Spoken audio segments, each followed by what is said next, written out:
A new twist on some classic fairy tales this morning, courtesy of the National Rifle Association. On the NRA family website, the organization is sharing new endings to Hansel and Gretel and Little Red Riding Hood, with firearms as the heroes. Ben Tracy talked with the woman behind the campaign that has angered gun control advocates. Once upon a time, there was a brother and a sister called Hansel and Gretel. We all know that story. But what if Hansel and Gretel were packing heat when they met the witch? Or if Little Red's Riding Hood was accessorized with a rifle? Hello? Those stories appear on the NRA family website, where in the revised Red Riding Tale, the big bad wolf meets an even bigger, badder granny. He realized that grandmother hadn't been backing away from him. She had been moving towards her shotgun to protect herself and her home. In the other story, Gretel is quite the hunter.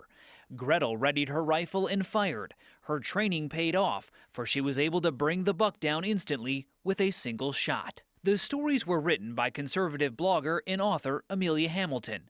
What is it that you want kids to take away from reading these stories? Well, the stories are really also for adults, and it's all about safety, and it's for parents to start those conversations. According to the gun control group Everytown USA, last year at least 278 children under the age of 18 picked up a firearm and unintentionally shot themselves or someone else.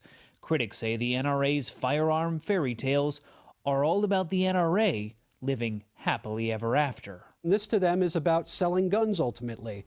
And if they can reach out to young children and develop customers for the future, they're content to do that. Are you surprised by some of the criticism in terms of this being a way to kind of use kids to further an agenda on guns? I was surprised by the fact that it seemed like a lot of people didn't read them before criticizing. It's true that nobody actually gets shot in the stories. The villains are simply scared by the show of force. One can only assume Cinderella's wicked stepmom would have backed off had that glass slipper been a Glock.